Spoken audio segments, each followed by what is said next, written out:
Alléluia. Amen. Bonjour à tout le monde. Vous allez bien, donc? Hein? La voix. Ah. Non, je ne suis pas la seule victime de la voix. Gloire à Dieu.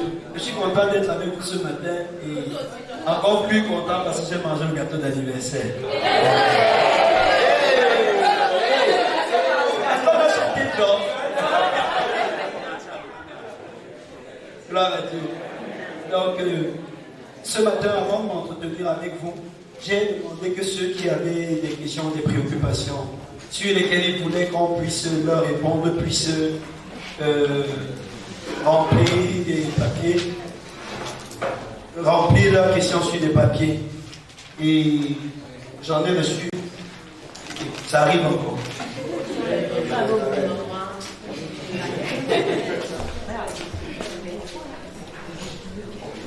Donc, je vais essayer rapidement de répondre à toutes ces questions-là.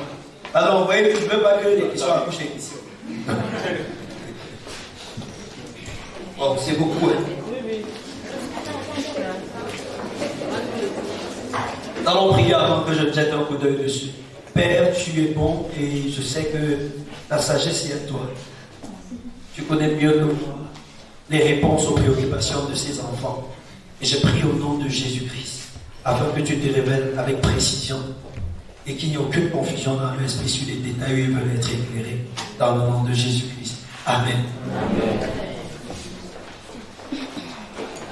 Je vais commencer par les premières que j'ai reçues. Que faire quand on n'a pas la soif de servir? Je voudrais dire que la soif de servir est la conséquence de notre soif de Dieu. Si vous n'avez pas soif de servir, ça veut dire que vous avez bu quelque chose d'autre. Ça veut dire qu'il y a quelque chose d'autre qui a étanché votre soif. Est-ce qu'on se comprend bien? De manière générale, quand vous avez soif de Dieu, ça vous pousse à faire un certain nombre de choses. Le service n'est pas la conséquence d'une activité à l'église, c'est la conséquence de l'amour que nous avons pour Dieu. Si à un moment vous vous rendez compte que rendre ministère à l'endroit des personnes, investir dans la vie des autres, conduire les autres dans un certain nombre de choses ne vous passionne plus, ce que la question est à se poser au niveau de votre intimité avec le Seigneur. Ça veut dire qu'il y a un problème entre vous et Dieu, ou plutôt à votre niveau, pas au niveau de Dieu. Parce que Dieu, lui, n'a jamais les problèmes. Est-ce que c'est bien compris?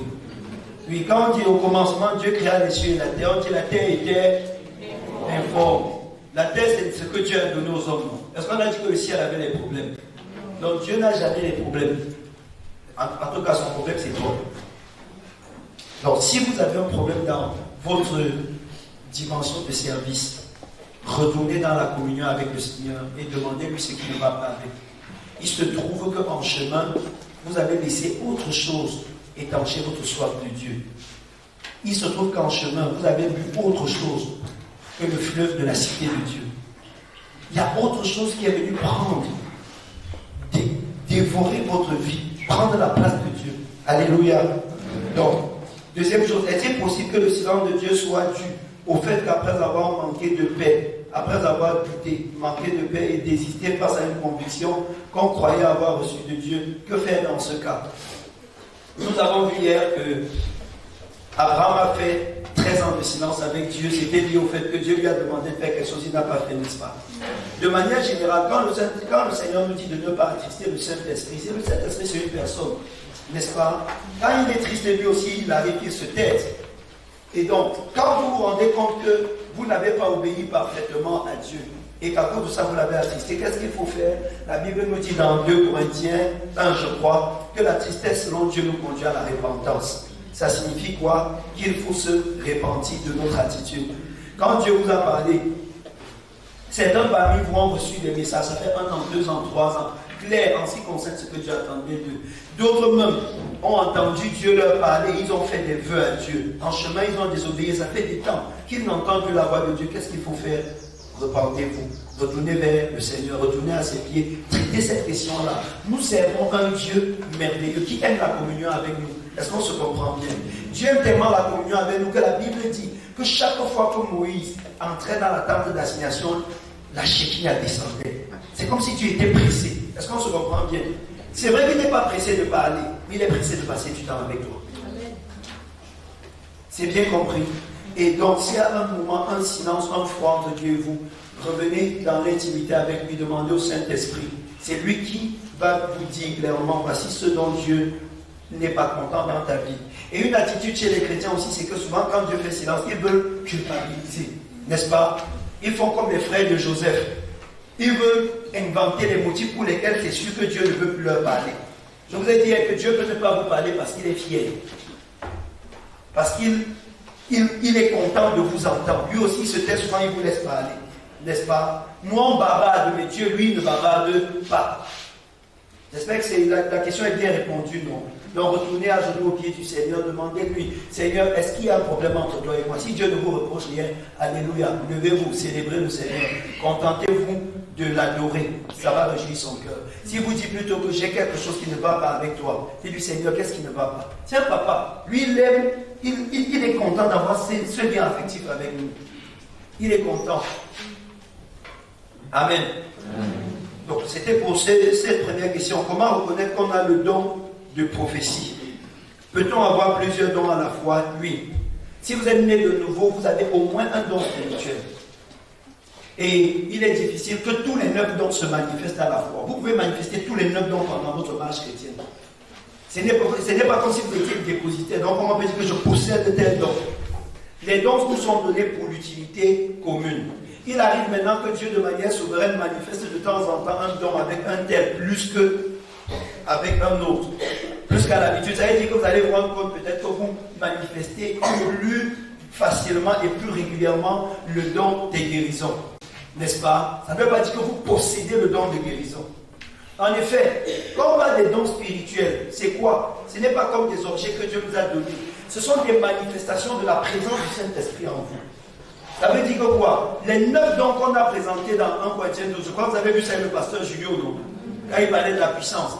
Les 9 dons qui sont présentés dans 1 Corinthiens 12 sont 9 manifestations du Saint-Esprit à travers le chrétien. Dans l'apôtre, on était en train d'expliquer que quand le Saint-Esprit vient en toi, il se manifeste souvent par la guérison. Tu touches quelqu'un, il guérit. Il se manifeste souvent par les langues. Tu commences à prier, il saisit ta bouche, il commence à parler quand il veut adresser un message à quelqu'un. Il se manifeste souvent par l'interprétation des langues. Ça veut dire que quelqu'un est en train de parler un langage inconnu et le Saint-Esprit en toi se manifeste en entendant ce qu'il est en train de dire et en donnant la traduction. Il se manifeste souvent par la parole de connaissance. Ça veut dire que le Saint-Esprit en toi va souvent faire monter comme des intuitions dans ton cœur.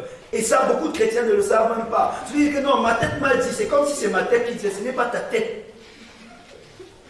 N'est-ce pas? Que quelque chose me disait bien que ce n'est pas quelque chose.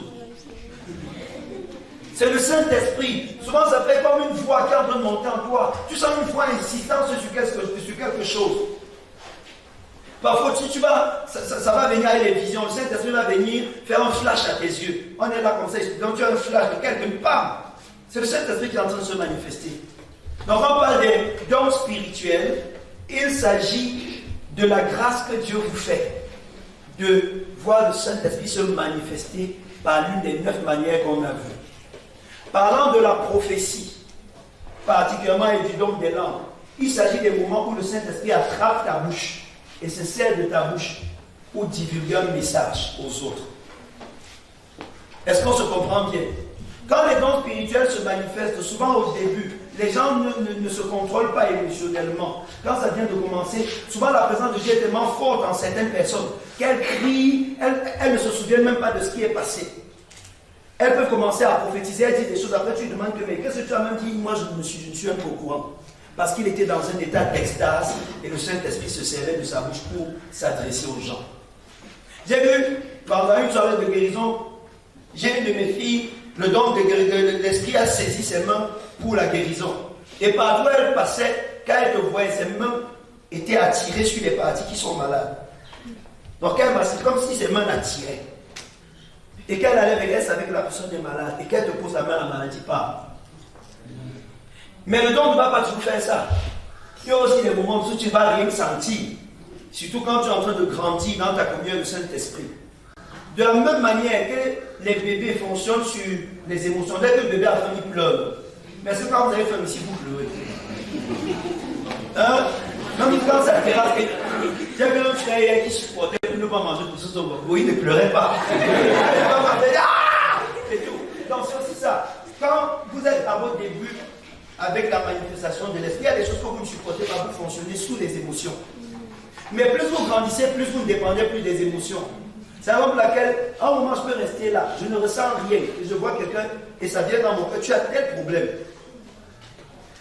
Je n'ai même pas eu une vision, c'est venu dans mon cœur. Mais avec l'intimité que j'ai avec le Saint-Esprit, je sais déjà qu'il ne me présente jamais les pensées au hasard. Est-ce qu'on se comprend bien? Oui, il y a eu plusieurs moments où je suis resté en rendant ministère, et ça vient fortement dans mon cœur, il y a ceci. Parfois même, je sens même la douleur, même plutôt, je sens une douleur, mais c'est que non, il y a quelqu'un qui a ça. Maintenant, c'est plus je passe le temps avec le Saint-Esprit, c'est ça la parole de connaissance. Maintenant, quand je vais savoir qu'il y a quelqu'un qui a peut-être mal à tel pied ici, qu'est-ce que je vais faire? Je ne vais pas sentir une force qui chauffe sur mes mains. Je vais seulement venir le toucher, il va guérir. N'est-ce pas? Et comment est-ce que vous grandissez donc dans l'exécution des dons? Vous grandissez dans l'exécution des dons avec la confiance que vous faites en Dieu pour faire ce qu'il met dans votre cœur. Plus vous faites confiance à Dieu, plus vos dons se développent. De la même manière que l'amour est la racine du fruit de l'esprit, les dons, la foi est la racine des dons spirituels. Est-ce qu'on se comprend bien? Tous les 9 manifestations du fruit de l'esprit sont concentrées dans l'amour, non? C'est ça? Et que la douceur, la bonté, la patience, tout ça c'est l'amour. Et de la même manière, la guérison, la parole de connaissance, tout ça c'est la foi. Tous les dons vont se manifester sur l'issue de la foi. Est-ce qu'on se comprend bien?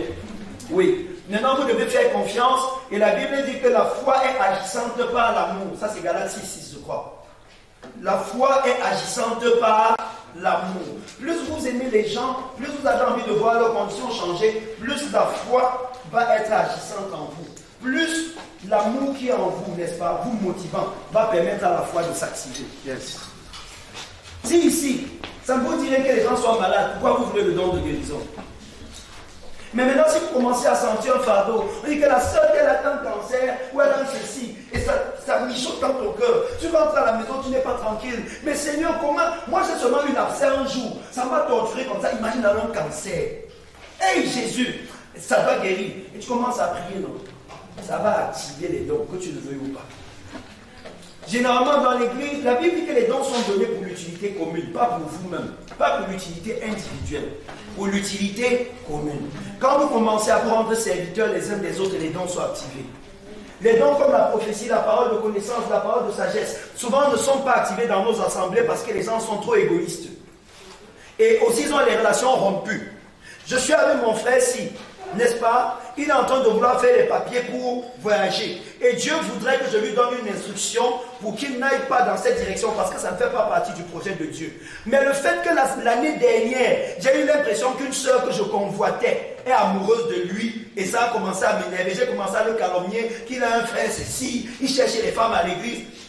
Depuis que j'ai commencé ça, le Saint-Esprit ne peut plus se manifester pour lui. Et ça fait donc que mon don ne fonctionne pas. Je ne sais pas si vous comprenez bien. Si le Seigneur se rend compte que j'ai un problème avec ma fille ici, et que depuis des semaines on ne se parle pas, il est fort possible que ce qui est destiné à sa réussite et qui doit passer par moi, le Saint-Esprit ne le fera pas. Et c'est la raison pour laquelle mon don dort. Donc si vous voulez que les dons soient activés, soignez vos relations avec les personnes dans l'église. Ayez soif de voir Dieu faire du bien aux autres. Ne soyez pas jaloux du succès des autres. À l'église, n'ayez pas l'impression à chaque fois que quelqu'un réussit que c'est comme s'il a volé votre succès. Réjouissez-vous du succès des autres. Engagez-vous à travailler pour le succès des autres. Alléluia. Ça répond à la question des dons spirituels. Voilà comment on entretient ces dons.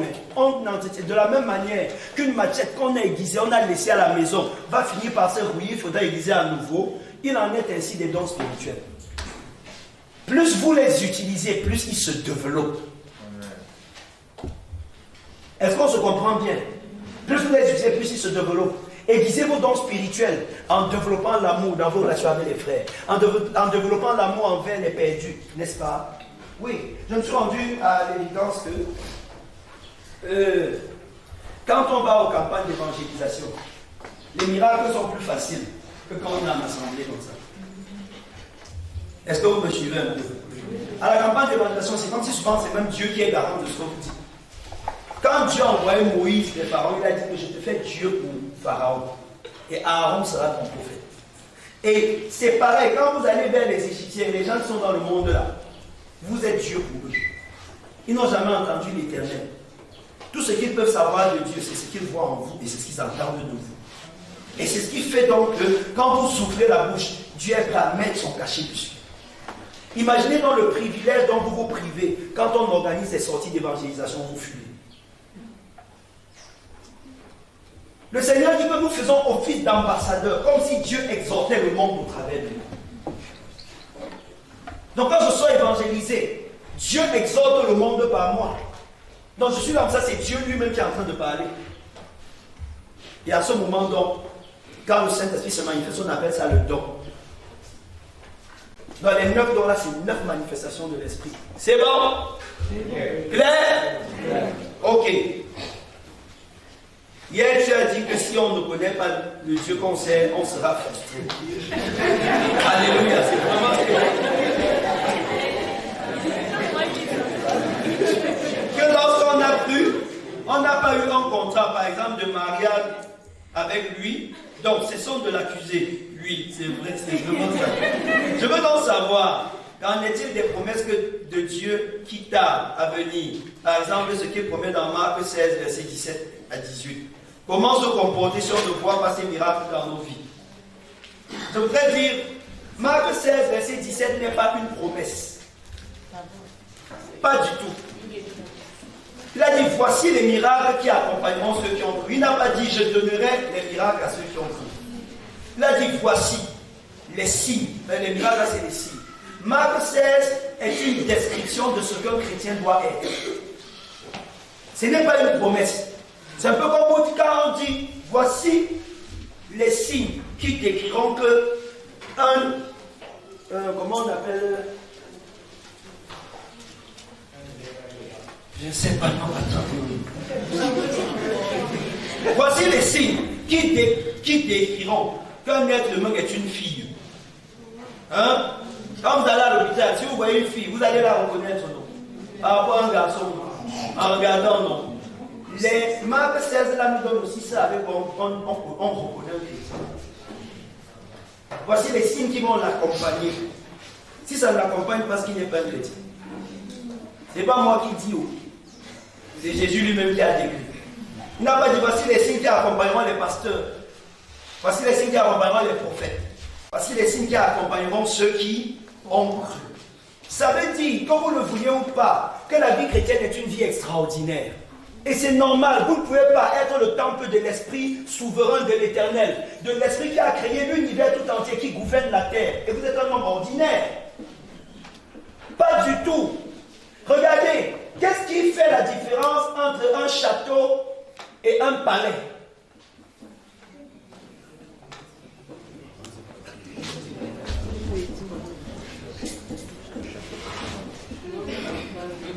Hein?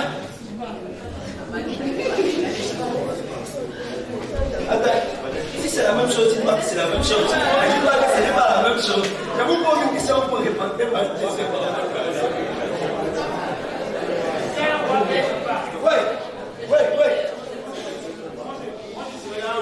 Le château peut être que dans un palais, mais un palais ne peut pas être que dans un château. Donc on dit que le palais est plus immense que le château. Non.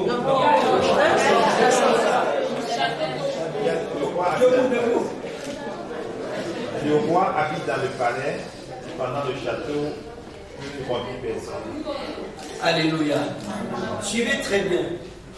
Un château, chacun de nous peut construire un château. Mais ce ne sera jamais un palais. On appelle une maison palais parce qu'il y a un roi qui habite là-bas. Le palais, une maison est un palais à cause de la personne qui réside là-bas.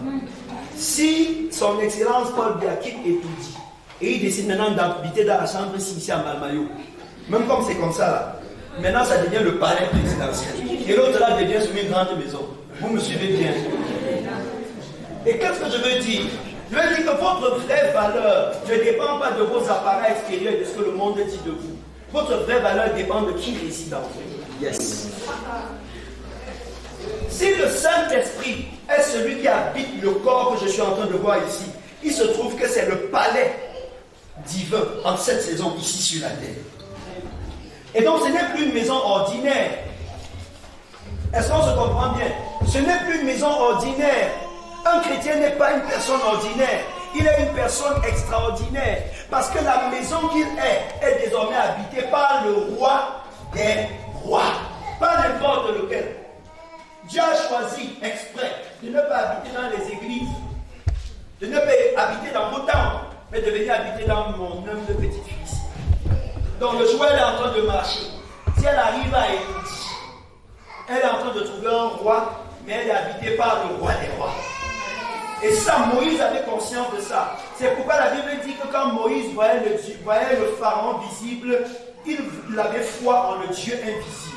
Donc quand Pharaon s'agitait, il les laisse. Moi je sais, puisque je connais le Dieu que je sais, le Dieu là, j'ai tendu ma main, le serpent n'est plus le poids. Donc où tu es là, tu ne m'effraies pas. Donc la sœur qui a posé la question, ce n'est pas une promesse, c'est la vie à laquelle Dieu t'a appelé. Et tu n'as même pas besoin de réclamer ça, tu as besoin de démontrer ça par la foi. Tu as seulement besoin de démontrer, n'est-ce pas? Voici les signes qui accompagneront ceux qui ont cru. Est-ce que j'ai cru? Oui. Alors ces signes doivent m'accompagner. De quoi s'agit-il? En mon nom, ils chasseront les démons. Oh, je n'ai pas besoin de passer une école pour chasser les démons. Il est vrai qu'il y en a qui sortent seulement par les jeûnes et la prière. Mais même si ce n'est pas le jeûne et la prière, ils finiront par partir. Parce que j'ai le mandat de les chasser. Donc quand un chrétien chasse un démon, ce n'est pas un exploit. C'est une manifestation de sa nouvelle nature. Donc quand un démon te rencontre, il peut résister quelques instants, mais c'est qu'il partira finalement. Ce n'est qu'une question de temps jusqu'à ce que Dieu ait achevé ce qu'il veut faire pour qu'il parte. Parce que ta nature ne lui permet pas de te résister. Ils parleront de nouvelles langues. Si quelqu'un me dit, est-ce que tout chrétien peut parler en langue, je lui dirais oui. Est-ce que tous les chrétiens parlent en langue? Non.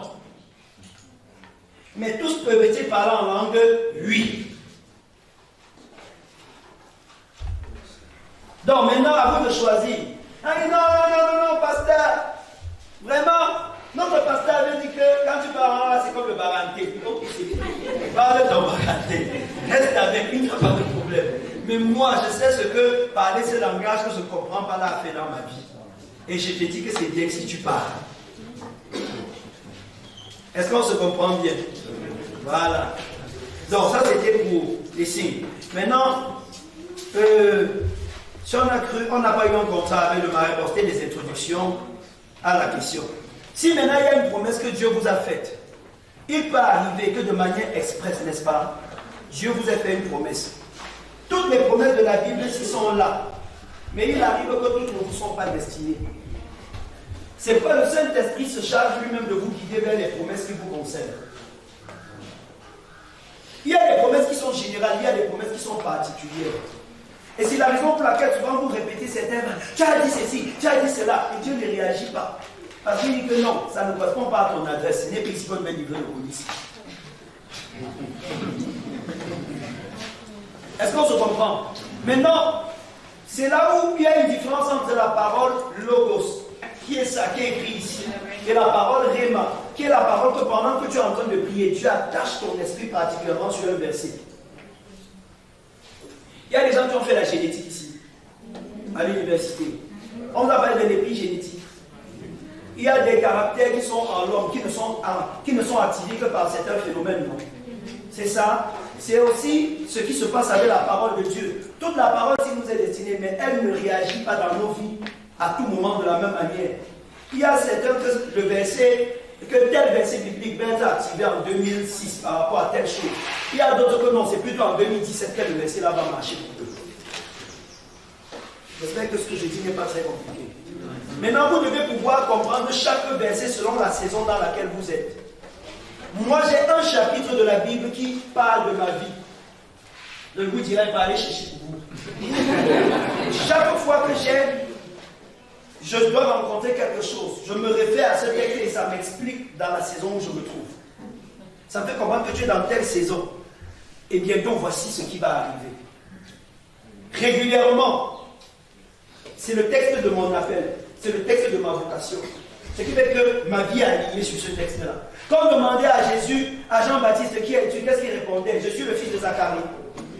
Et qui es-tu, Jean-Baptiste? C'est quoi? Je suis la voix qui crie dans le désert. Il avait lu Esaïe, le texte a été pourtant là pour tout le monde. Mais quand il a lu, son cœur a ressenti que ceci me concerne. Et désormais, c'est avec ça qu'il s'identifiait. Arrêtez de vous identifier avec vos noms. Identifiez-vous avec votre vision. Saisissez ce que Dieu dit de vous dans la Bible. Quel est le texte qui fait référence à votre destinée? Et commencez à vous identifier à ça. Qui es-tu? Je suis le prophète des nations.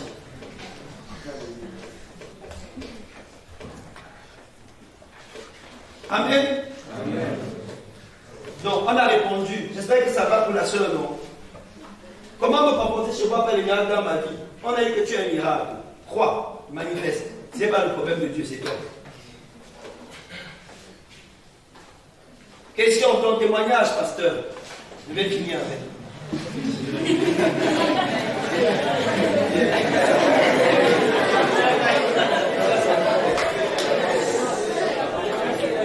Tout le monde va-t-il parler en langue? Tout le monde va-t-il parler en langue? Non. Tout le monde peut-il parler en langue? Oui. N'est-ce pas? Donc c'est là. Beaucoup parmi vous, s'ils imposent les mains aux malades, les malades ne seront pas guéris. Ils n'ont jamais fait ça. Quand ils voient un malade, qu'est-ce qu'il faut? Au lieu de dire, Père, tu as dit, j'imposerai les mains aux malades, ils seront guéris. Au lieu de faire ce qu'ils font plutôt, oh Père, les médecins soignent, et toi tu guéris. Et Jéhovah Shalom, Jéhovah Rapha, Jéhovah Nessi. Si c'est ta volonté, guéris-le. Je dis que tu imposeras les mains, toi, tu imposeras les mains aux malades, et ils seront. Mais toi maintenant, le malade est là, au lieu d'imposer les mains, tu dis encore à Dieu. Hein? Maman te dit, va laver les assiettes, n'est-ce pas? Tu arrives devant les assiettes, tu prends l'éponge, maman. S'il te plaît, maman. Tu as bien dit, tu es une maman bien gentille. C'est toi qui as donné l'éponge ici. Vraiment, si ça te plaît, lave alors les assiettes. Vraiment, ça lui plaît que les assiettes soient propres, mais c'est toi qui vas laver. Compris?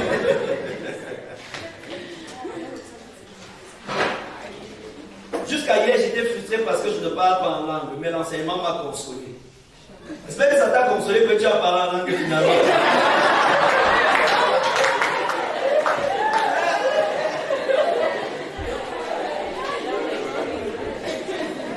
Je vais vous donner certaines raisons pour lesquelles les gens ne parlent pas souvent en langue, n'est-ce pas? La première raison, c'est un mauvais enseignement. Souvent, le fait qu'on leur ait fait qu'on les ait mal enseignés sur le parler en langue, ça fait qu'ils ont empêché le Saint-Esprit de manifester cette capacité. Est-ce qu'on se comprend bien? Ah non, c'est comme le Bouddha, c'est comme le ceci. Non. Si c'est ça, ça veut dire que les païens ont le don du Saint-Esprit. Je connais les mamans qui parlent 6, 8 langues. Donc elles ont été baptisées du Saint-Esprit, elles ne prennent pas en Dieu. Vous voyez que c'est une aberration, non? Ça n'a rien d'authentique, cette manière de voir. La deuxième raison, c'est que dans votre temps d'ignorance, vous avez blasphémé contre les dons spirituels. Quand, à l'époque, vous avez eu à vous moquer de ceux qui parlaient en langue, à critiquer, calomnier, mal parler, blesser certains frères et certaines sœurs, parce qu'elles ont parlé en langue, ou mépriser certaines églises, certaines confessions religieuses chrétiennes, parce qu'elles parlent en langue, à un moment, il faut que vous demandiez pardon à Dieu d'avoir mal parlé du Saint-Esprit, avant qu'il ne manifeste aussi ça en vous. J'ai vu ça à plusieurs raisons. Des gens qui, après avoir demandé, Seigneur, j'admets que j'ai fait mal de nier que le parler en langue est un don. Et je te demande pardon d'avoir calomnié les frères et les sœurs dans l'église et d'avoir méprisé ce que tu me donnais. S'il te plaît, fais-moi grâce. Après, il va te donner aussi ça. Alléluia. Amen. La troisième raison pour laquelle certains parlent en langue, c'est qu'ils attendent que le Saint-Esprit force leur bouche. Ouais. Ils attendent que subitement il y ait une force. Non, ça ne va pas se passer comme ça là. Non, pas du tout. Hein? Ça ne se passe pas comme ça là. On dit qu'ils parlaient en langue selon que l'Esprit leur donnait de s'exprimer. Selon que l'Esprit leur donnait de s'exprimer. Ça veut dire que quoi? Ça veut dire que vous êtes en train de prier, vous êtes là, et l'Esprit vous donne des paroles, et c'est à vous de les prononcer. Ça monte, et je vous disais tout à l'heure, ça monte. Le grand problème de Dieu, c'est que souvent, pour se rapprocher de nous, il fait tellement comme les hommes qu'on oublie qu'il est toujours Dieu. Il arrive que quand l'Esprit de Dieu commence à faire monter les paroles en vous, vous voyez que c'est vous-même qui êtes en train de le faire. J'ai eu beaucoup de gens qui ont eu ce problème-là. Que quand les langues viennent, ils ont peur. Peut-être c'est moi qui invente. Peut-être que comme j'ai entendu la sœur d'elle parler, moi aussi je suis en train d'inventer. Est-ce que vous voyez? Maintenant, ça c'est leur intelligence qui est en train de les empêcher de manifester les choses de l'esprit. Ce n'est plus Dieu, c'est là. Et vous devez faire confiance à Dieu. Il y a des gens qui parlent en langue, c'est simplement c'est là parler en langue là-bas. Si vous êtes une question de et ça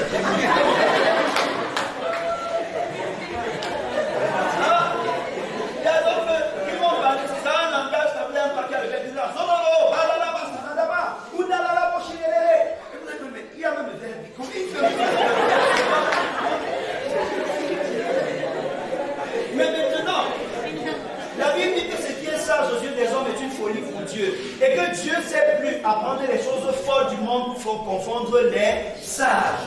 Les choses folles comme le parler en langue, qui paraît juste comme de la bêtise ou un patois des bébés, mais qui est la source de votre développement spirituel et de votre édification intérieure.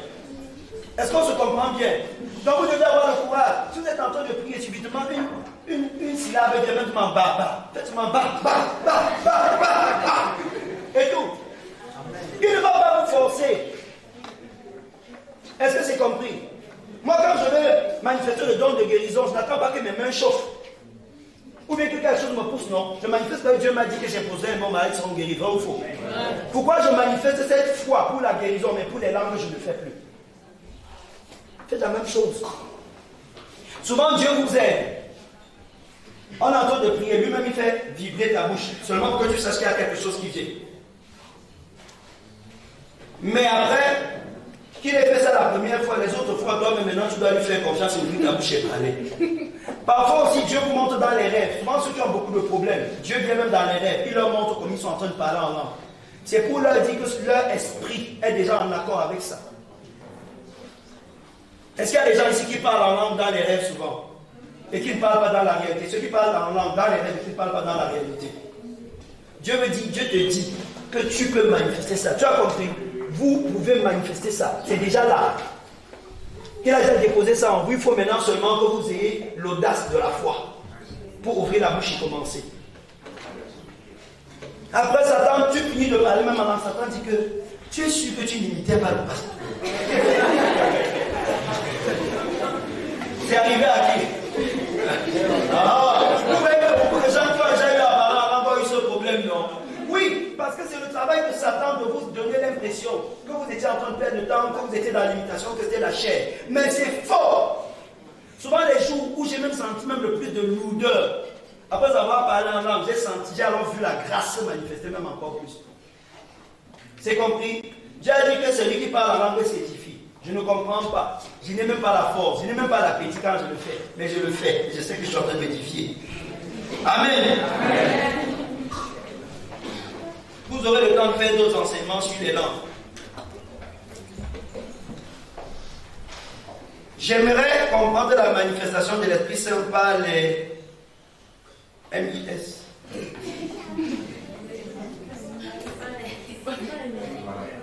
Par les M, je ne sais pas si c'est bar S, c'est-à-dire, qu'est-ce que la manifestation de l'Esprit par les rires? Bon, peut-être c'est la manifestation de l'Esprit par les rires. Je vais demander. Regardez, on dit que le jour de la Pentecôte, ils parlaient en d'autres langues et les gens les entendaient et se posaient des questions. Maintenant, je vous demande alors, à votre avis, quand on dit que beaucoup de gens les regardaient et disaient qu'ils ont bu le vin, si je viens là maintenant, attendez, regardez, suivez-moi bien. Et j'ai dit, Soda, toi tu parles quel patois? Bamena, et toi tu comprends ça en Bamena, tu vas dire que je suis plein de vin doux. Mais pourquoi les gens disaient qu'ils sont pleins de vin?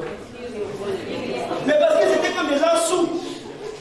Ils avaient saoulé. Et le rire est lié à la joie que vous êtes en train de développer. Ce n'est pas juste un rire bête comme ça.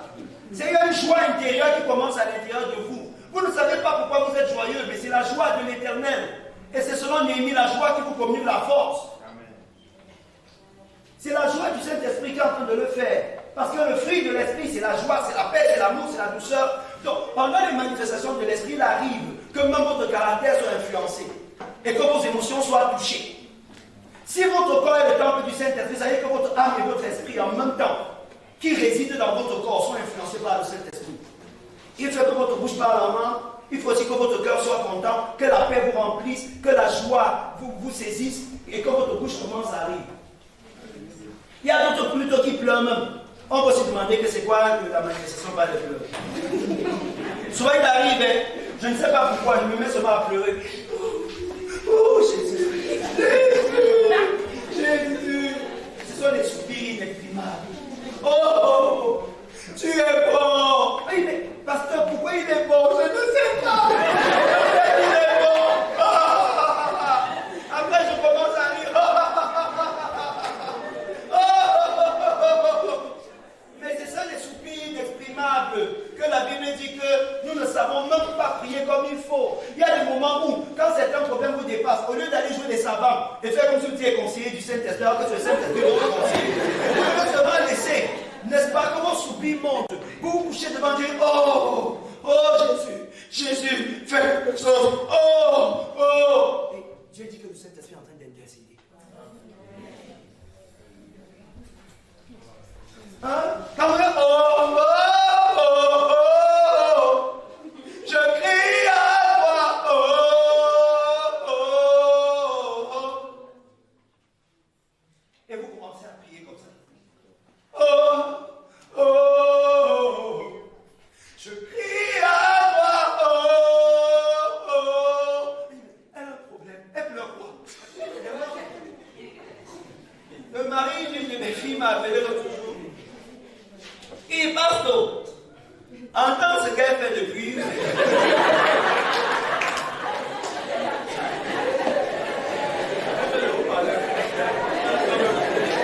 Il a arrêté toute la famille.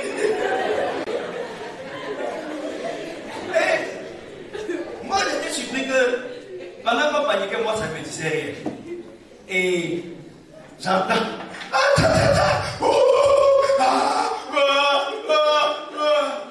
Son mari était confus.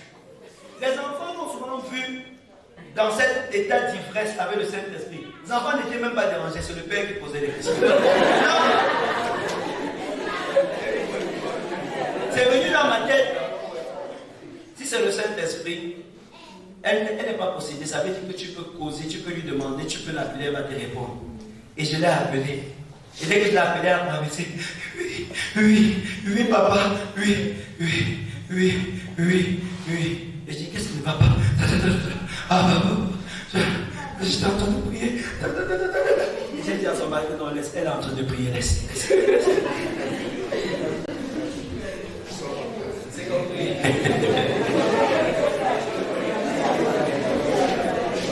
Vous ne devez pas avoir peur du Saint-Esprit. Alléluia. Ayez peur du Saint-Esprit. Faites-lui confiance. Faites-lui confiance.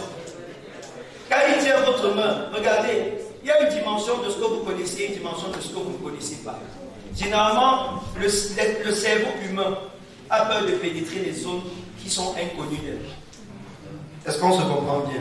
C'est pourquoi on a effrayé beaucoup parmi vous que un démon peut te posséder, te fait pas. Ce qui fait que quand on prie, quand on dit recevez le Saint-Esprit, il y a des gens qui ont peur de recevoir notre esprit. Mais je vous dis, la Bible déclare que personne ne peut dire Jésus est Seigneur si ce n'est pas le Saint-Esprit. Et vous ne pouvez pas demander le Saint-Esprit et Dieu vous donne un autre esprit. Le Seigneur a dit, si méchant comme vous êtes, vous savez donner de bonnes choses à vos enfants. À plus forte raison, le Père donnera-t-il le Saint-Esprit à ceux qui le lui demandent. Il dit, qui parmi vous peut donner une pierre à son enfant s'il lui demande le pain? Qui peut lui donner un scorpion s'il lui demande le poisson? Qui peut lui donner un serpent s'il lui demande un œuf? Et vous croyez que vous allez prier, Seigneur, remplis-moi du Saint-Esprit, il va vous remplir dans notre esprit?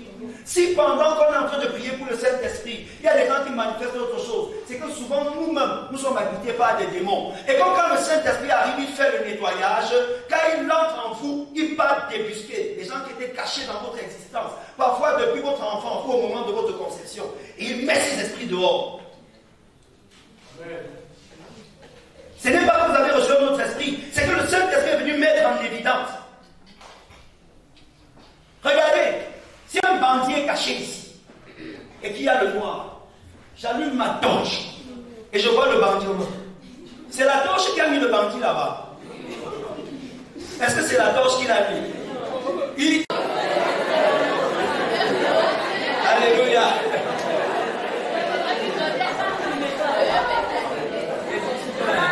Les étudiants sont trop forts. Maintenant, il y a un qui doit même faire le travail. Donc, je sors là, tu vas faire des choses.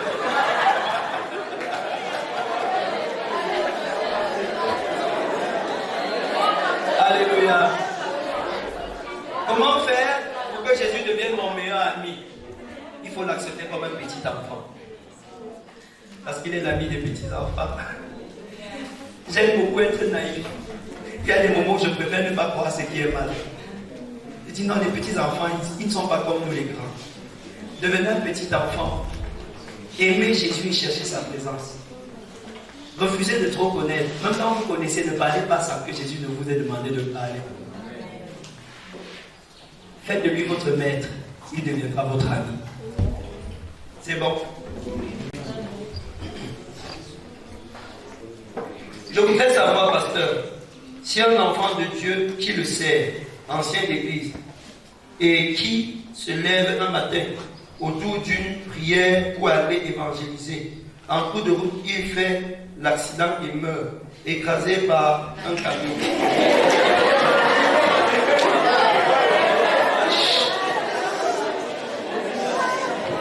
Précisément, est-ce qu'un enfant de Dieu véritable peut mourir par une mort subite, inopinée? Sinon, quel témoignage cela manifeste aux personnes du monde? Bon, Étienne était parti évangéliser.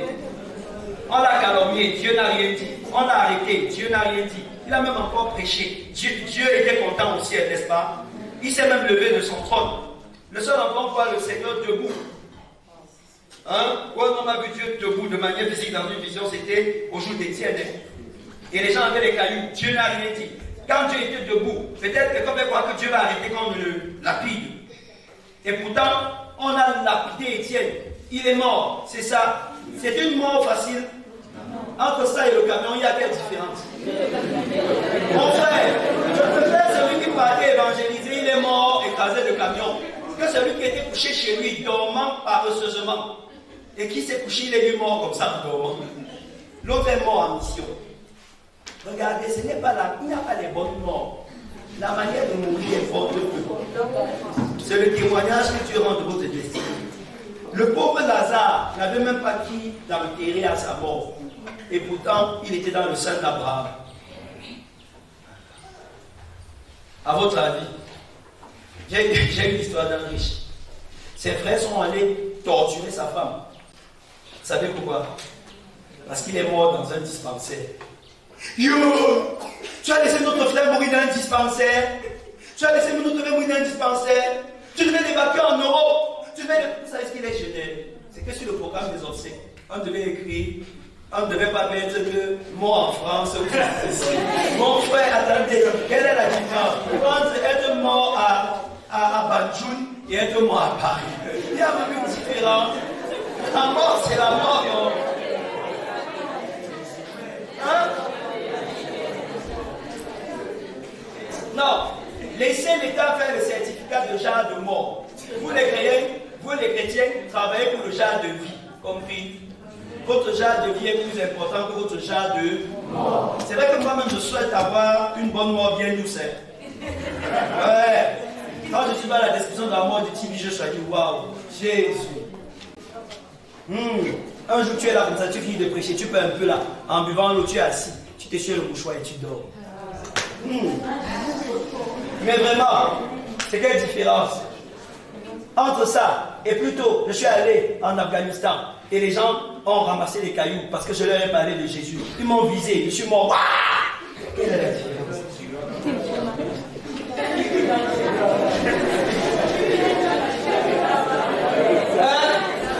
Si vous souffrez avec lui, vous régnez avec lui. Quelle est la différence? Regardez, je vous encourage à quelque chose. Ne vous inquiétez pas de comment vous mourrez. Inquiétez-vous de comment vous vivez. Soignez votre manière de vivre. Vivez en étant focalisé sur la mission. Laissez le soin à Dieu de faire de votre mort ce qu'il désire. Dieu lui-même a enterré Moïse. Personne n'a jamais vu son corps. Mais Dieu a permis qu'on coupe la tête de l'apôtre Paul. C'est compris. Moïse est-il plus serviteur de Dieu que l'apôtre Paul? Non. C'est bon, non?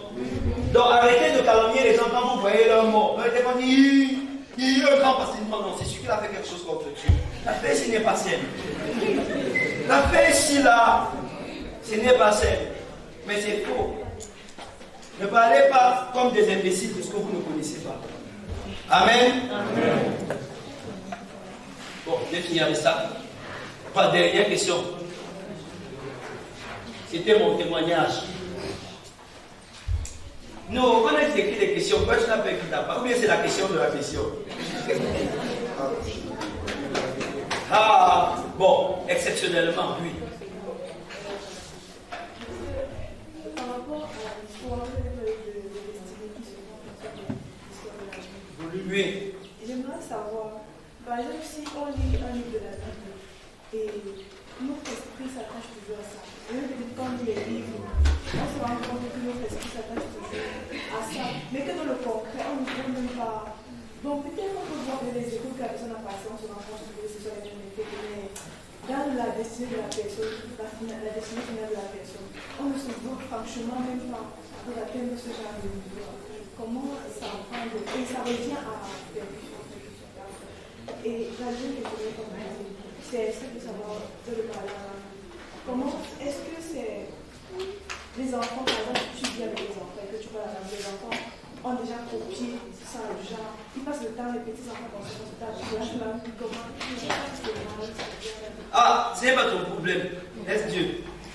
Laisse Dieu s'occuper de ça. La dernière question là, tu vois, non. Parle seulement. Tu vas pas te sentir, ne fais plus ça, ne fais plus ça. Non. Peut-être qu'il ne comprend pas. Peut-être c'est toi qui trouves qu'il ne comprend pas. Peut-être aussi il comprend. Moi, je sais pas. C'est ça, non. Il y a une dame m'a appelé et elle m'a dit, pasteur, j'ai un problème. Ma fille a trop les visions. Il dit, mais comment je ne comprends pas? Elle dit, elle veut savoir ça vient de Dieu ou du diable. Et il voit toujours les choses que personne ne voit. Explique, l'enfant a 4 ans et elle est allée chez sa tante. Et elle a dit à sa tante au bout d'un certain moment, il y avait une dame là, il y a une femme noire là-bas au niveau du rideau. Et elle est où? Personne ne voit. Et qu'elle était noire comme ceci. Et elle décrit comme si elle décrivait quelqu'un qui est à côté. Et qu'elle est allée où elle est partie. Et qu'elle est sortie par où? Il connaît, elle a disparu. Que c'est comme ça qu'elle veut partir, il disparaît. Il disparaît.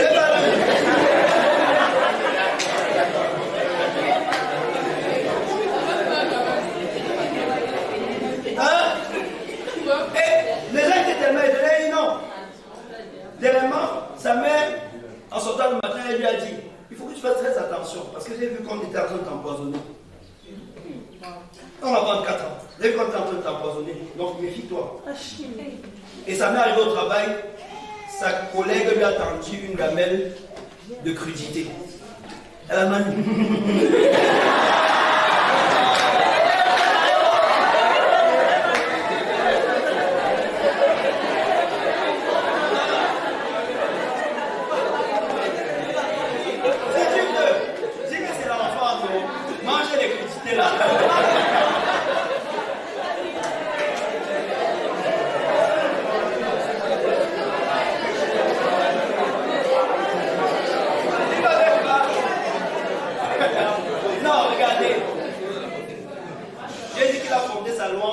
De ceux qui sont encore à la mamelle pour confondre nos ennemis et imposer silence aux vindicatifs. Tout dépend de votre manière de considérer même vos enfants.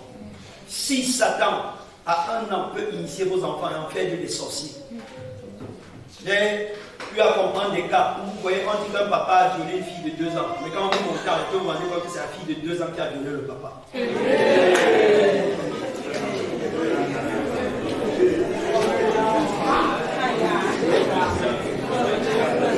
C'est bizarre, non? Mais regardez, si Satan peut utiliser un enfant quand l'enfant a encore 6 mois, détruire les familles avec un petit enfant, hein? Vous voyez que Dieu ne peut pas aussi utiliser l'enfant là quand l'enfant a 6 mois. pour construire aussi les destinées des gens. Vous savez, beaucoup de nos enfants, de nos parents dans les villages, ils exposent leurs enfants à tout. Et Satan utilise leurs enfants. Ils initient leurs enfants au vampirisme. On a travaillé pour la délivrance d'une fille à 2 ans. Elle sortait déjà pour aller travailler, doit y boire le sang. Et maintenant, toi, tu as tes enfants à la logique, ils sont trop petits. Ils sont petits pour toi, mais grands pour Satan. Donc, ordinaire avec la jeune fille. Et elle m'a présenté la situation dans laquelle elle était. J'étais embarrassé, mais je lui ai dit ce que je vous ai dit. Que le concubinage n'est pas le mariage, même si ça a duré. Il fallait que je lui dise la vérité. Et comme elle avait l'embarras pour chasser le bon monsieur, vous savez ce que Dieu a fait? Dieu a créé un faux choc. Le gars est rentré subitement, il a dit qu'il est parti dormir 2 semaines dehors, en ayant volé même son argent. Et quand il est revenu, elle a parlé, il l'a menacé, il est reparti encore. Et elle est venue me dire, qu'est-ce que je fais, pasteur? Je lui ai dit, qui avait fait le contrat de la maison? Elle a dit, moi. Qui paye la maison? Moi. Toujours toi. Il dit, oui. Et que change les clés. Il n'entre plus chez toi. Quand il est revenu la prochaine fois, elle lui a dit, écoute, je suis fatigué de souffrir, retire-toi de ma vie. C'est terminé avec lui, il a dit qu'elle blague, il est reparti. En pensant qu'elle va l'appeler comme souvent. Elle l'a pu appeler. Il a commencé les négociations en famille. Elle n'a pas bougé le petit doigt. Je me suis souvent demandé que mais, sa mère même qui entretenait ça ne pouvait pas aller doter la fille de lui. Elle vient négocier quoi? Il a tout fait. Il a essayé de lui faire le chantage sur les enfants. Elle a dit pas de problème, prends-les. Lui-même il a senti que mon frère, je ne sais même pas comment les enfants là, ont grandi jusqu'aujourd'hui. Amen. Et dès qu'elle a scellé son nom, jusqu'à ce que c'était officiel aux yeux du garçon, un homme est sorti de nulle part. Quand elle lui disait qu'elle avait 34 ans, avec 4 enfants, c'est bizarre, non? Un garçon de 27 ans est venu lui demander la main.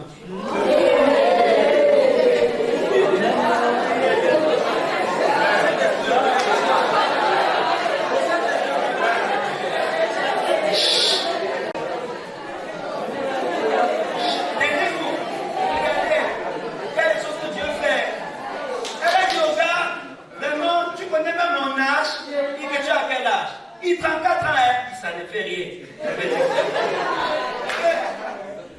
Est-ce que tu sais même que j'ai les enfants? Il y a combien d'enfants? 4 enfants. Il n'y a pas de problème. Je vais faire. Et elle a prié, le Seigneur l'a convaincue. Et elle a accepté la demande du garçon. Ils sont allés dans sa famille. C'est bizarre, non? Chez nous, les Africains, si vous avez dit, mais où est votre enfant? Il y a une fille qui a 7 fois plus, qui a 7 ans de plus, avec les enfants, vous le chassez donc.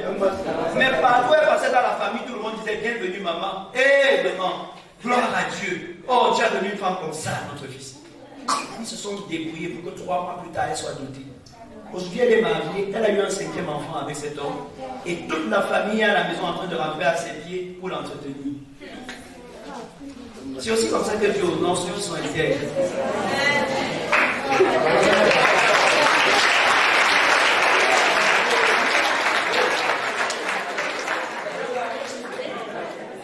Vous-même, vous voyez, non? Le mariage n'est pas le ciel. Hein? Le mariage n'est pas le ciel. Mais, au moins, c'est les choses avec lesquelles Dieu te donne de croire. Que si tu fais de lui tes délices, il te donnera ce que ton cœur désire.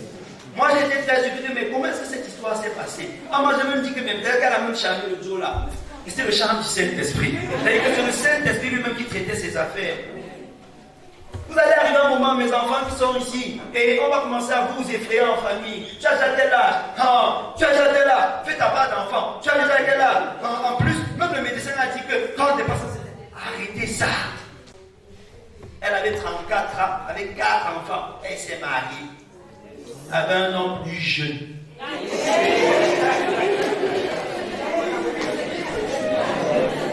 Amen. Bon, on passe à l'enseignement.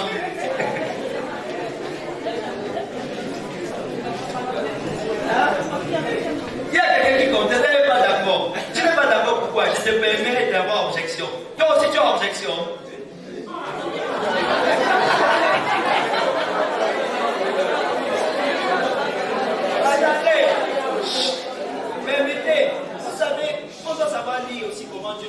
moi je sais que tu es en train de travailler. Je n'ai pas d'inquiétude par rapport à l'enseignement. C'est ça les déserts là qu'on est en train de voir comme ça. Amen. Donc ça c'est l'enseignement pratique. Oui. Ok, merci pasteur. Tu as une minute. En une minute, bon, je vais prendre 30 secondes. Oui, vas-y. Bon, il y a quelque chose que vous avez annoncé cela par rapport au concubinage et les enfants. Donc, il dit le concubinage, je n'ai pas vraiment retenu. Oui. Le concubinage avec les enfants ne signifie pas le mariage. Le mariage. Bon, maintenant, moi personnellement, ce que je voudrais savoir, c'est si on suppose, on prend deux personnes qui sont en concubinage et qui ont eu des enfants. Bon, du moins, ils ont eu un enfant. Est-ce que, et après, ces deux personnes-là réussissent à être ensemble? Moi, ce que je voudrais savoir, c'est que le mariage qu'ils auront, ils réussissent à se marier. Est-ce que ce mariage-là, pour Dieu, sera qualifié comme un bon mariage? Bon, vous savez ce qu'est un bon mariage pour Dieu? Un bon mariage, c'est un mariage entre deux personnes qui ont cru en Jésus et qui ont décidé de vivre leur mariage selon ce que Dieu pense. Ce n'est pas parce qu'au bout de 5 ans, 10 ans, 15 ans, on a officialisé le concubinage que Dieu est content pour longtemps. Mais c'est parce que les personnes ont pris conscience qu'ils sont dans l'erreur. Ils ont décidé de faire la part des choses en mettant Jésus au centre de leur vie et en honorant Jésus dans leur union, que Jésus est content. Vous avez compris? Donc, souvent, on encourage les gens, non vraiment, au lieu de vivre dans la qualité, si marie-toi. Ça, c'est que quand tu as un païen, au moins pour qu'il n'y ait pas de problèmes, tu lui dis aussi qu'il respecte au moins la loi. La loi de l'unité, pas la loi de la vie. Est-ce qu'on se comprend? Mais la pensée de Dieu pour le mariage, c'est que les gens craignent son nom et se sont soumis à Jésus. Et ils décident de vivre leur mariage avec Jésus comme la troisième corde de leur vie. Voilà la pensée de Dieu. Donc demain, mes frères, quand vous allez vouloir choisir une fille, hein, ce n'est pas parce que souvent les sœurs sont trop exigeantes que vous allez foncer chez les Égyptiennes. Comme lui, non. Même si elles sont exigeantes, hein, vous êtes patient jusqu'à ce que Dieu convainc le cœur d'une sœur. C'est compris? Oui. Et les sœurs aussi. Il ne faut pas menacer les frères pour finir en Égypte. J'ai vu que les sœurs sont les standards païens. Ah, les sœurs aiment voir un frère bien raffiné sur mesure. Elles vont dire non, il ne prophétise pas, il ne fait pas les ceci. Tu crois que c'est ça qu'elle cherche, mais elle cherche seulement qui s'habille bien en réalité. Donc vous devez travailler ces éléments-là dans votre vie, être patient. Pour vous qui êtes enfants de Dieu, si vous êtes dans un concubinage ici, vous mettez fin à ça en rentrant. Arrêtez de faire le papier. Eh sœur, vous partez laisser vos choses chez le gars. Vous mettez un tel. S'il y a un gars ici qui héberge une fille chez lui, comme il rentre à Yaoundé là, hein, si elle vient demain, tu m'as laissé un caleçon, elle vient demain, elle laisse un ceci, tu entasses ça, tu mets dans un bon sac, elle vient justement te prendre, le bien le hein? Non, je te donne ta parole. Tu vas me poser la question dehors. Oui, tu vas me poser la question dehors. Si maintenant vous n'êtes pas dans une situation de concubinage, ici là, et que vous allez prêcher l'évangile à quelqu'un qui est en concubinage, ce n'est pas parce qu'il chasse une femme de chez lui que ça veut dire qu'il est né de nouveau. Votre but, ce n'est pas d'aller montrer aux gens les péchés qu'ils commettent, c'est de leur montrer Jésus qui les délivre du péché. Parlez-leur de l'amour de Dieu, qu'ils auront reçu Jésus, lui-même il va leur montrer toutes ces choses-là. Est-ce que c'est bien compris? Et donc vous avez vos frères, parce que tu as dit que, vraiment, tu as dit que tu pars à l'église, alors que tu sors même à la femme derrière, il est un païen. Quand on est dans le monde, on ne connaît même pas si on est sale. Quand on sera à la réunion, on va se laver. Amen. Amen. Oui. Oui. Est-ce que Dieu a créé l'homme et puis on dit c'est la femme qui est la cause de l'homme, ça veut dire qu'elle vient à la suite de l'homme. Et déjà qu'on voit le commencement, on se rend compte que Dieu a d'abord créé l'homme et a créé son semblable après, à partir de l'homme. Je ne sais pas si j'interprète tellement littéralement que, voilà, mais mon désir c'est de comprendre. La femme de 34 ans qui épouse l'homme de 27 ans, vraiment, comment expliquer ça dans le sens de la création, c'est-à-dire que c'est sa côte, mais c'est pas sa côte. C'est quoi? Bon. Ok. Moi, je vais demander, pour vous, c'est quoi la maturité? Est-ce que c'est l'âge? On compte la vie selon les années ou selon ce que Dieu a fait en une personne. Moi, je pense pour ma part que l'âge, c'est une chose. C'est bien. Dans les critères de choix, je vous dirais, n'épousez pas une femme qui est plus âgée que vous. Ça, c'est les critères. Mais il y a des moments où Dieu sort des critères. Ça, c'est ce qui est souhaitable. Il y a des moments où Dieu sort de ce qui est souhaitable. Les cas des personnes qui sont dans la Bible, souvent on ne vous dit pas leur âge. Souvent on ne vous dit pas leur âge. Et vous ne pouvez pas vous limiter sur l'âge pour fixer des choses. Ça, ce sont des critères subjectifs et non objectifs. Pourquoi est-ce qu'on conseille? Parce que l'affaire de Adam, là, Dieu n'a pas fait de ça un principe que toutes les fois. Si c'est ça, il faudra comparer les côtes chaque fois. Parce que quelqu'un peut être plus vieux que toi, mais c'est plutôt elle, sa côte. Tu vas avoir fait comment? Il faut que tu prennes ta côte, tu vas mesurer, n'est-ce pas? Donc, ce sont des arguments qui ont leurs limites et qui ne doivent pas devenir des lois. Il est souhaitable pour un homme d'épouser une femme plus jeune que lui. Pourquoi? Parce qu'il y a un problème psychologique où souvent il peut être complexé dans le foyer et accuser sa femme de lui manquer le respect chaque fois, même pour un rien, parce qu'il a des questions parce qu'elle ne veut pas s'en âge.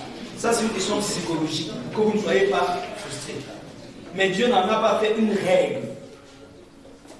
Sinon, comment expliquer que moi, je suis pasteur et je suis le père des gens qui sont plus âgés que moi, non? Mes fidèles, j'ai des fidèles qui ont les 80 ans. Il y a une maman de 80 ans qui m'appelle papa, qui vient me suivre mes filles, même parfois. Papa et tout. Est-ce que c'est parce que je suis plus jeune qu'elle que ça change que je suis leur père dans la foi et qu'elle me doit respect et obéissance en tant que leur leader spirituel? Non. Et vous devez faire attention entre les faits et les principes. C'est un fait que je vous ai raconté, ce n'est pas un principe que je vous ai donné. Je vous ai donné un fait où Dieu a décidé, Rahab la prostituée, n'est-ce pas? On dit que l'homme qu'il a trouvé, qu'il a épousé, il était interdit pour les Israélites d'épouser les filles païennes. Il était interdit pour les Israélites d'épouser les filles cananéennes, non? Mais quand ils ont remporté la guerre quand ils ont renversé la muraille de Jéricho, il y a un fils d'Israël qui a sauté sur Rahab, prostituée, avec les galops, puisqu'elle avait une maison de prostitution. Elle avait un bordel chez elle. Il y a un fils d'Israël qui a sauté sur elle, il a dit que voici ma part que Dieu a donnée. On a fait n'importe quoi, il a signé que sur elle. Ça obéit à quel principe? Et Rahab est l'ancêtre de Jésus. Elle est l'arrière-arrière-grand-mère du roi David. Ça veut dire que Dieu a honoré ça. Il y a les faits et les principes. Les faits, c'est quoi? C'est des choses qui arrivent dans la vie d'un homme. Ce que Dieu a fait pour moi, le pasteur Valérie, ne doit pas devenir un principe pour toi. C'est-à-dire que si hier, non, j'ai bu après qu'on m'ait prêché l'évangile, avant maintenant de me convertir totalement, il ne faut pas que quelqu'un qui insiste que même le pasteur Valérie, quand on lui a prêché l'évangile, il est d'abord allé au bain, il a bu, il a même saoulé. Donc mieux, je vis encore moi ma vie. C'est un fait, ce n'est pas un. Vous devez faire la différence. Abraham a menti, c'était un fait, c'était pas un principe. Et si vous voulez imiter Abraham, préparez-vous à encaisser aussi les conséquences de ces faits. Ça répond à ta question. Donc, c'était un exemple que je vous ai donné. Ça ne devient pas votre norme. Et même dans le sens de la norme, ce n'est que des normes humaines. Vous allez me voir s'il y a d'autres interrogations après. Il faut qu'on avance. Dis à ton voisin, grandis dans les déserts. Grandis dans les déserts. C'est quoi le désert? J'espère qu'en une trentaine de minutes, on va toucher un certain nombre de choses. Quand on parle du désert, il s'agit d'une vaste étendue de terre où la température est aride et où rien ne pousse. Souvent, les déserts sont sableux à cause de l'aridité du climat qui est venu jouer même sur la qualité du sol. Les déserts, généralement, sont des symboles de la difficulté, de l'hostilité, de la rareté et même de l'isolement. Et quand on observe dans la Bible, on se rend compte qu'il y a beaucoup de choses qui se sont trimées dans les déserts. On a l'histoire du peuple d'Israël qui a fait 40 ans dans le désert, n'est-ce pas? Ils sont sortis de l'Égypte. Dieu leur avait promis la terre de Canaan, mais entre le pays de la servitude et le pays de la promesse, il y a eu 40 ans d'esclavage dans le désert. 40 ans de souffrance, pas d'esclavage autant pour moi. 40 ans de souffrance dans le désert. Pourquoi? Quelle était la portée pédagogique de cette histoire? Élie a eu 40 jours dans le désert, à marcher, après avoir mangé un seul repas, avant de rencontrer l'Éternel à la montagne de Horeb. On nous parle de Jean-Baptiste qui vivait carrément au désert. Le Seigneur Jésus lui-même, après son baptême dans l'Esprit, a été transporté dans le désert, où il a passé 40 jours. Et maintenant, la question que je voudrais nous poser, c'est, selon le libellé du thème, quel était le rapport entre cet isolement, cette hostilité des conditions de vie, cette difficulté, ce climat aride, quel était le rapport entre toutes ces personnes et leur croissance? Quelle était la portée de ces difficultés vécues dans leur croissance? Dieu ne pouvait-il pas faire autrement? C'est pourquoi nous allons prendre la peine de revenir sur d'abord ce que c'est même que le processus de croissance dans la vie d'un chrétien. Deuxièmement, je vais présenter comment est-ce que le désert contribue à faire grandir le chrétien en partant des exemples que nous avons cités tout à l'heure. Troisièmement, je vais ouvrir nos yeux sur le fait qu'il y en a qui meurent dans le désert et présenter les raisons pour lesquelles ils meurent dans le désert. Et dernier point, je vais vous présenter quelle est la bonne attitude dans le désert si vous voulez grandir. Amen. On peut y aller. Ouvrez vos Bibles dans 1 Jean 2, verset 12.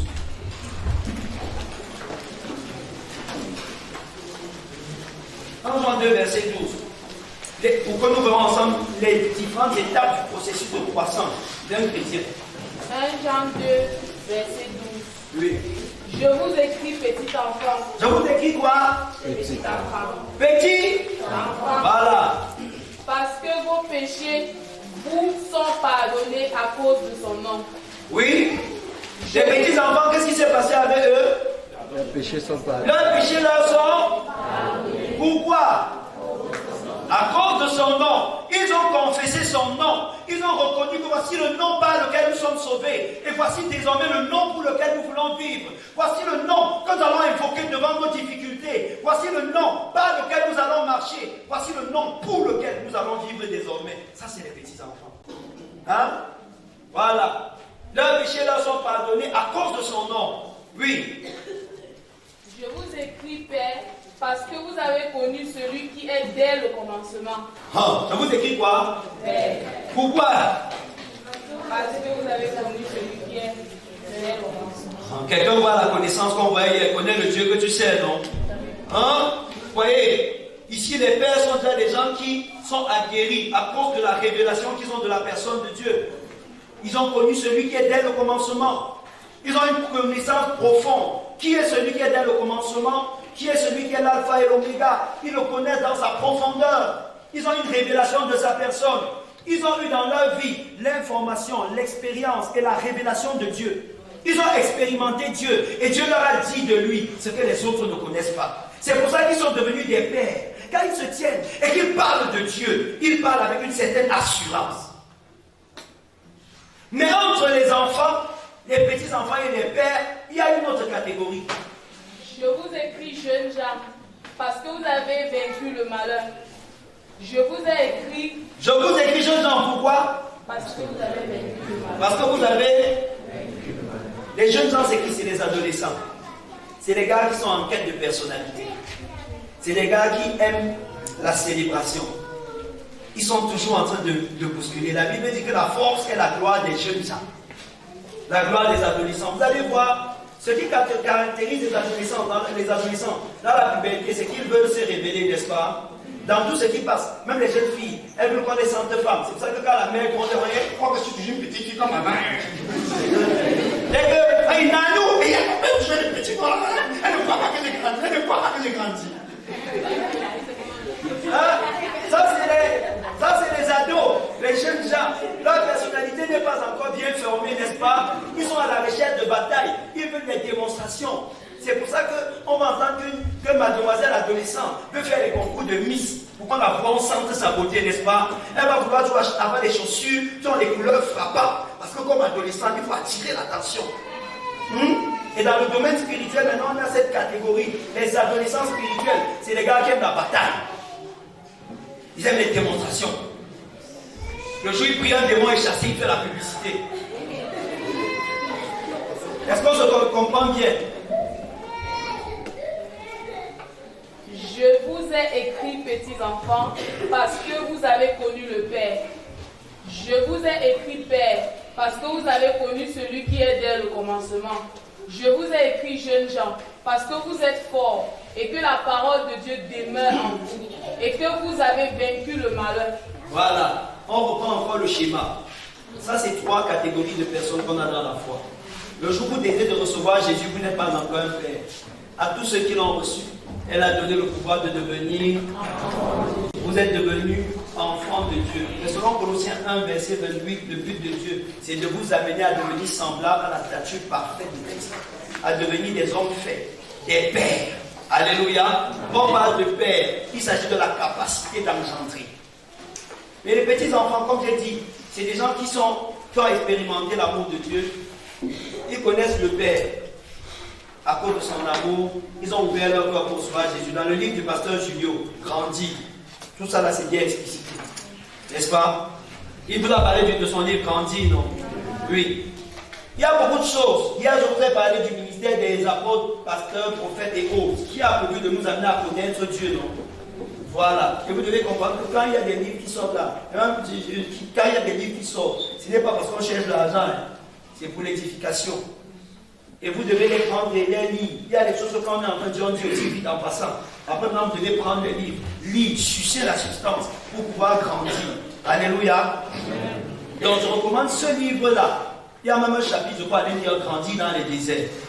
Vous allez trouver des choses plus explicites dans cet ouvrage-là. Donc, il y a les petits-enfants. Ils ont reçu le Seigneur, mais ils ne doivent pas rester petits-enfants. Ils doivent grandir.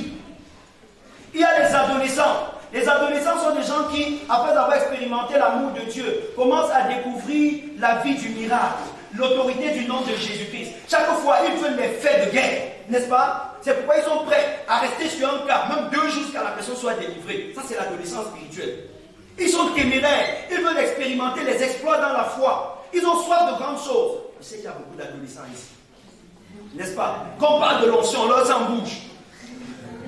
Quand on parle des dons spirituels, et c'est ça que le Seigneur dit, je sais que vous êtes forts et que vous avez vaincu le malin. C'est que l'adolescence se caractérise par un combat permanent avec le diable. Et dans lequel l'adolescent dans la foi sort toujours vainqueur. Et maintenant, le 3e niveau, c'est le niveau des pères. Ils sont nés de Dieu. Ils ont connu les victoires. Ils ont terrassé Satan. Les délivrances, là, ils ont fait. Les guérisons, ils ont expérimenté. Ça ne les a pas ratatiner. Mais ça les a donné, ça leur a donné de connaître le Père. De connaître celui qui est dès le commencement. À la différence des enfants, ils ont une révélation parfaite de Jésus. À l'image de qui ils doivent être. Est-ce qu'on se comprend bien? Maintenant, ces 3 étapes-là, Dieu veut que vous deveniez un père. Il ne veut pas que vous vous limitiez à chasser quelques démons, aller dans les hôpitaux, les gens guérissent. Il veut que vous engendriez des gens dans la foi.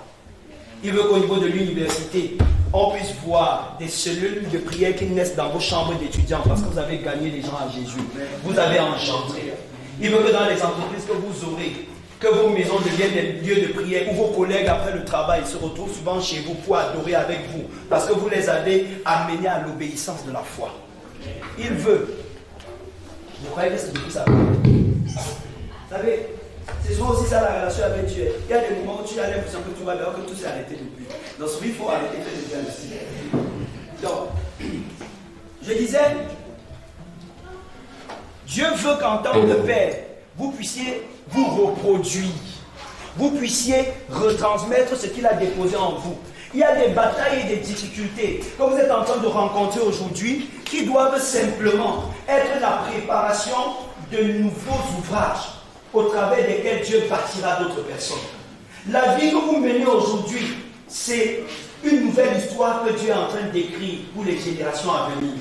Aujourd'hui, vous lisez l'histoire de Daniel, elle vous bénit. Il faudrait que les générations à venir, si le Seigneur tardait encore, puissent être bénies par votre histoire. C'est la raison pour laquelle vous devez faire attention à votre manière d'écrire sur les nouvelles pages que Dieu vous a remises le jour de votre conversion. Maintenant, pour passer du fil de l'enfant à l'adolescent et de l'adolescence à la paternité, en quoi est-ce que le désert contribue à cela? N'est-ce pas? En quoi est-ce que le désert contribue à cela? Ouvrez vos Bibles dans Deutéronome 8. Vous savez, il y a des moments où, quand le Seigneur a fini de vous donner les explications, il vous passe dans l'épreuve. C'est après que vous avez fini de composer qu'il fait la correction. Deutéronome 8, c'est la correction. C'est un texte qui est écrit à la fin de 40 ans de désert, où Dieu prend la peine de leur expliquer pourquoi il a permis le désert pendant toutes ces années. Pourquoi ils ont fait 40 ans là-bas.